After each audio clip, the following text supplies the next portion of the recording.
Today I'm going to be doing a series setting breakdown of the Legion of Angels series by Ellis Summers.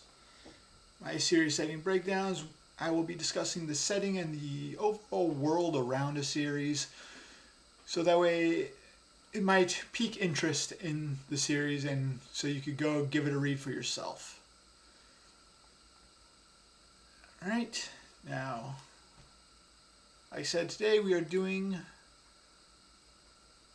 the Legion of Angels series by Ellis Summers. This is an urban fantasy book, although it does also have some subgenres in post-apocalyptic and Western styles, though it doesn't directly deal with those. Series length is currently 12 books with one bonus novel and 16 short stories. There's also a side series slash prequel series, and that's 3 books long.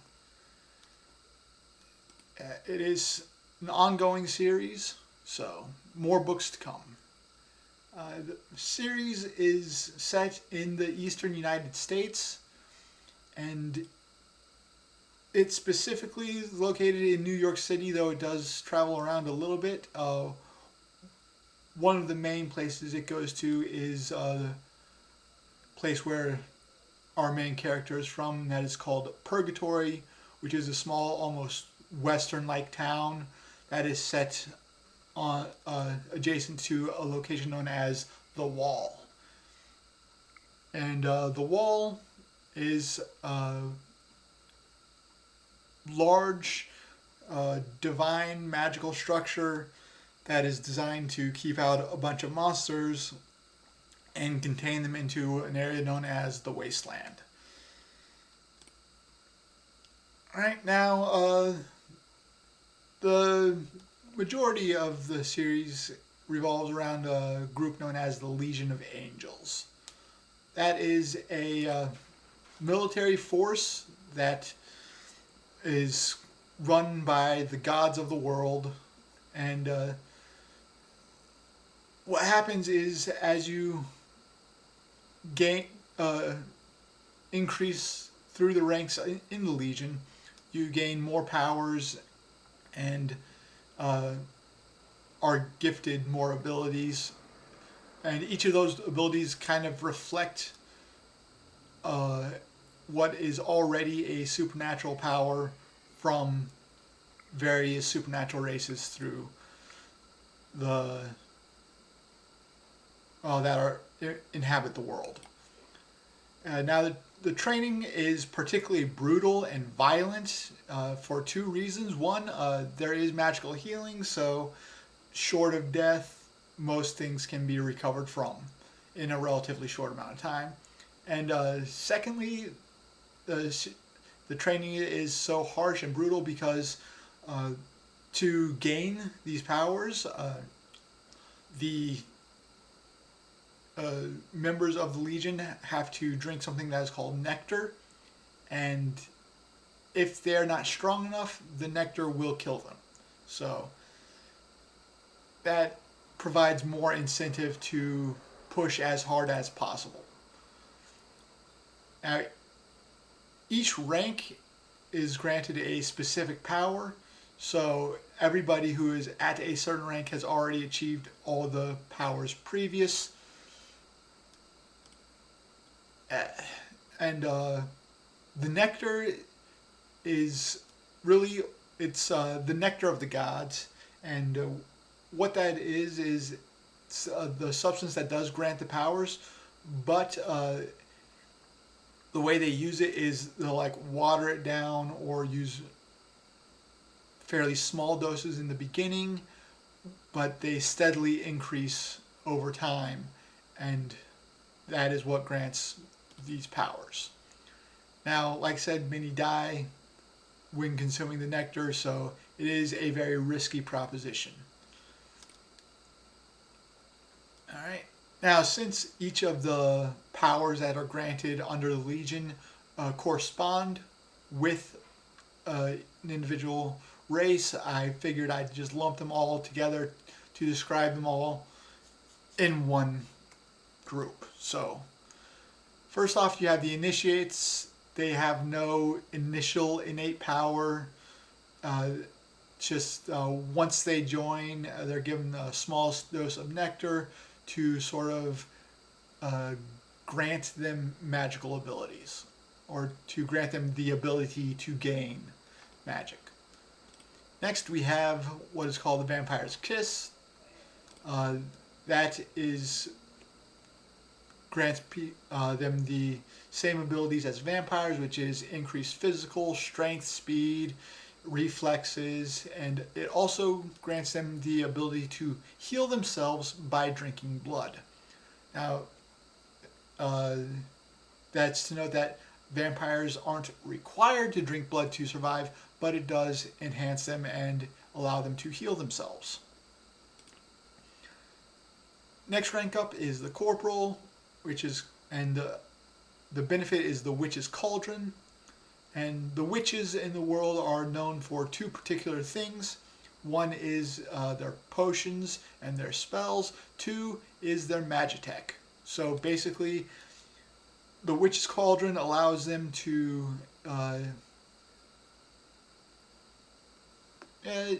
quicken the potions, and allows them, because just mixing the ingredients by themselves won't necessarily allow a potion to be created. It needs to be infused with that magic. Next thing is they are known for their magitech, which is basically some sort of enchanting combined with technology. Witches are also seen as scientists and researchers within the world as well. Next rank is called Siren's Song. Sirens are basically known for their ability to enchant people and basically provide mental compulsion to override the will of another being. So, next we have Master Sergeant, and the name of the power is called Dragon Storm. But dragons are not specifically shown to be in there. Instead, they're more elementals, and just the four basic Euclidean elements of fire, earth, air, water. And this power also allows you to control elements in that manner. Next, we have Shifter Shadow, which is the lieutenant. And shifters, while there are some that are werewolves and there's typical, the combination with the Legion powers isn't necessarily an actual werewolf transformation or anything like that, but rather it does allow them to kind of manipulate their own physical form, and so they could change somewhat.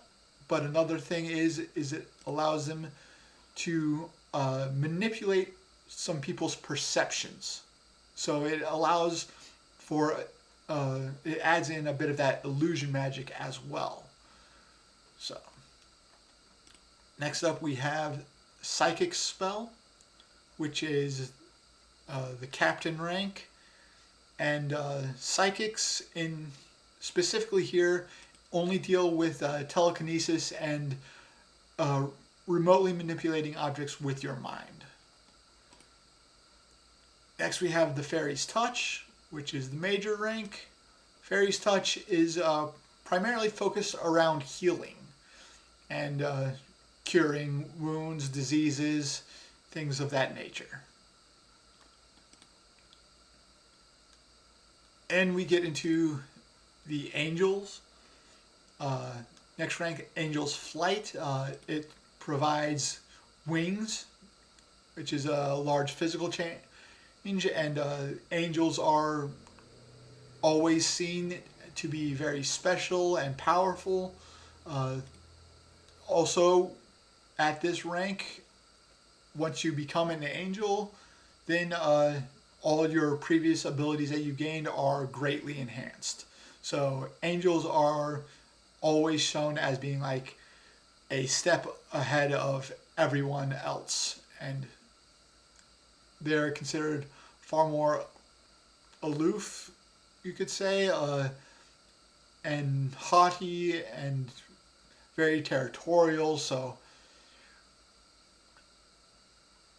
yeah, that would be that. Next, we have the Ghost Whisperer, which is the Colonel rank. Now, ghosts in this series, that's kind of a pseudonym for telepaths, and just the ability to communicate mind to mind, to be able to forcefully read somebody's mind. So that is what all of that is. And next we have the final rank, which is the Archangels, the general rank. And Archangels don't have any like shared ability that they learn. Instead, it varies per individual. We see very, very few of them, but they are considered by and far the most powerful, right underneath the gods themselves.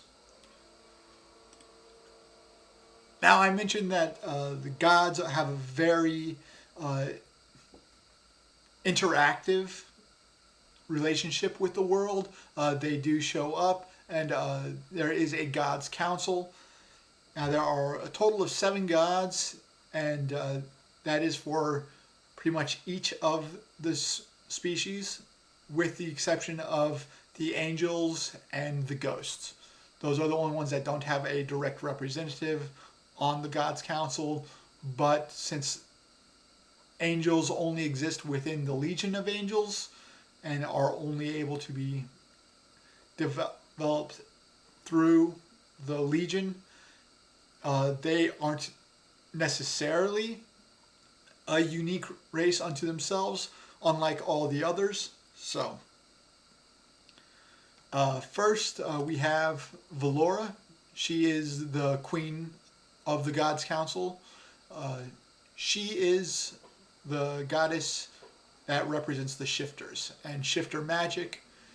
Next we have Ronan, the god of Earth's army. He is the one that is directly in charge of the Legion of Angels. He is the god that the archangels report directly to. He is also the god of the psychics with the telekinetic magic. Next we have Ferris. He is the god of Heaven's army.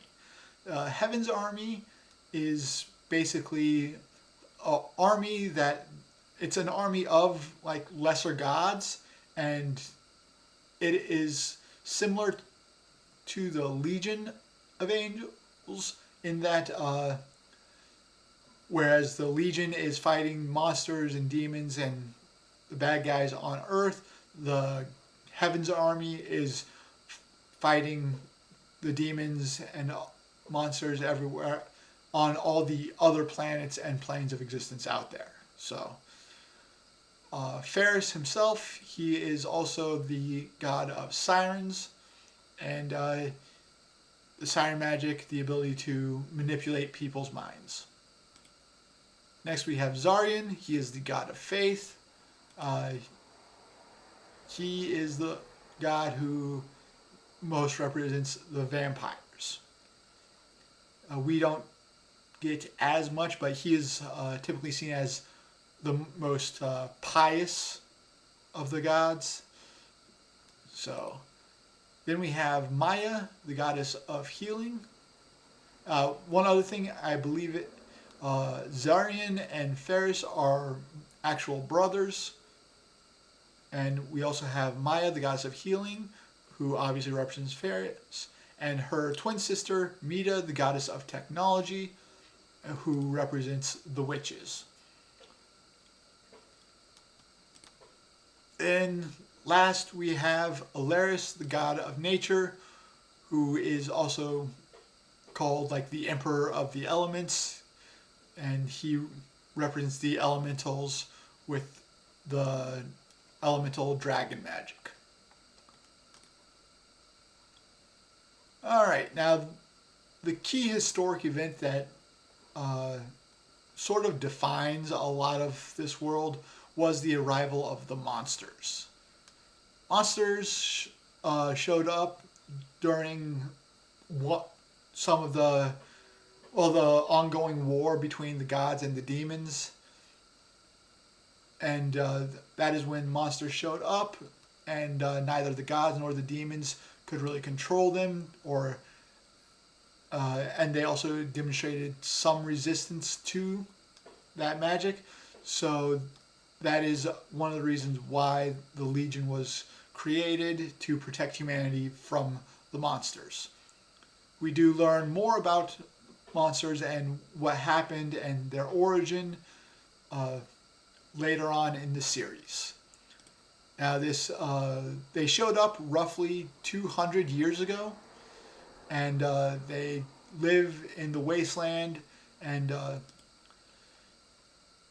what happened was, once the monsters were demonstrated to be as much of a threat as they were, the gods built the wall to protect humanity from the monsters in the wasteland. Now, the wall, like I said, is a massive structure, covers hundreds of miles, and basically is the clearly defined border between civilization and the wasteland. Now, as we don't get any maps or overall world maps of this world, I'm not entirely certain exactly how far the wall is or how long it is, and exactly where in the United States it would cover. But it is stated that it goes through multiple cities and is extremely long, and there is no real going around the wall. So, massive structure, and it is not just like a single wall. There is a physical element to the wall. It rises up, I believe, around 30 feet in the books. But there's also a magical component that also prevents like flying monsters from just going over the wall or climbing over it. There's that magical barrier that also repels the monsters and harms them and damages them. So, all right. Now let's get into the book itself. First off, it starts in Purgatory. That is where our main character was raised, and the headquarters for that area for the closest area of the Legion is in New York. So we do spend a lot of time in New York City, and yeah.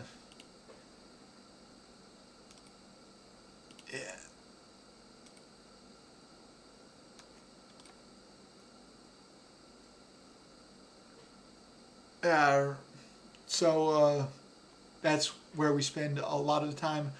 However, the first mission, which we do deal with that they go on, is in the wasteland, so there is time spent there as well. Now, the main character of this story, her name is Lita. She was an orphan. Well, she was raised by a foster mother in Purgatory. The foster mother is Callie. She was raised with a brother and 3 sisters that were all sort of adopted by Callie. And we don't go too in depth as to the family too much, but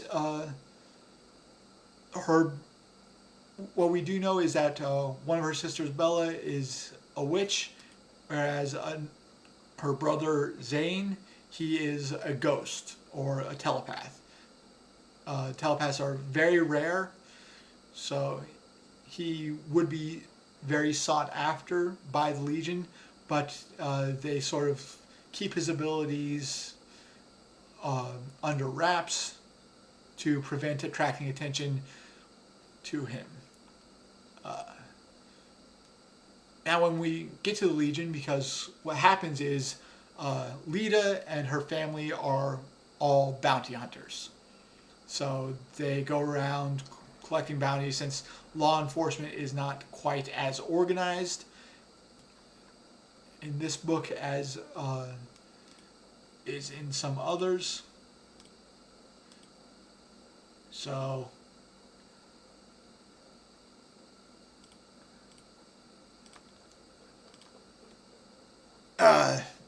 what happens is during one of these bounties, they are attacked, and then all of a sudden, what appears to be demons or dark angels, they show up, and Zane gets kidnapped by them. Now, they have no idea where he is or how to find him. So Lita is shown a possibility to join the Legion of Angels, and she figures that if she progresses far enough in the Legion, she will eventually reach the Ghost's Whisper and gain telepathic abilities of her own.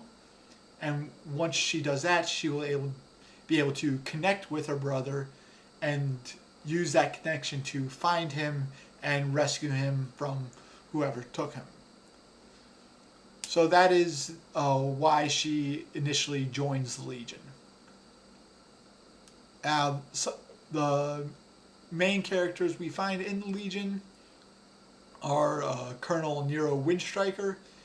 He is an angel who is sort of in charge of the training and basically their commander immediately right after the training. He is an angel and is considered one of the most powerful angels. He, unlike most people, is a child of two angels together. And most angels are more often not paired with other members because while angels cannot typically be born, their children are far more powerful and far more likely to bear children who are capable of becoming angels themselves. But he is considered sort of a prodigy because both of his parents were angels, and that allows him to, or that raises the expectation for him to be far more powerful than average. So next we have Major Harker. He is another one of the sort of platoon sergeants or commanders. He is underneath Nero, but he takes on a more personable role and also helps in the training and leading their teams. Then we have 3 recruits that came along with Lita that are all part of her initiate class. First off, we have Jace. He is initially shown to be a sort of an antagonist / rival to Lita, and he is what is known as one of the Legion brats. He is also the child of an angel, and so he has much higher expectations, and typically people who have already had parents or are part of the Legion through familial bonds, they tend to be a bit more cliquish, and they do not have as much respect for people like Lita, who enlist out of nowhere and who have no claim to any sort of family bond. Next we have Drake and Ivy. They are 2 people similar to Lita in that they did join for interests of their own, and they each have their own goals for what they want to get out of the Legion, but they're not there just to prove themselves. So they also aren't Legion brats, and that allows them to bond and become close friends with Lita. All right. So basically, the plot of the first book is sort of an introduction to the Legion. The resolution of Zane being kidnapped does not happen for a very long time throughout the series, because one thing to note is that the first 9 books of the series, they're all named after the powers gained. So basically, it can be expected that Lita is promoted once per book. So it does take place over a longer period of time, but it is a pretty good series. It has decent pacing, and like I said, it is still an ongoing series, so there's a lot that you can enjoy about the series.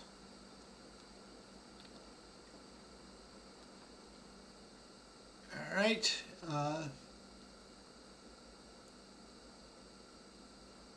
Now, in case you're wondering, that 3-book side series, that's also almost a prequel series. That is the story of Nero Windstriker's parents, and basically how they meet and everything that happened. Well, not everything, but their part of the story. So, while it does take place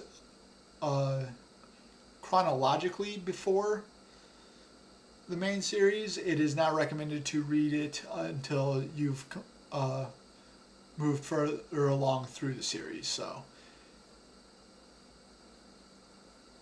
yep, it's a very good series. I highly recommend it. Elle Summers is a fairly decent author that I've read. And that's about it for this week. So I will be seeing y'all next week. See you then.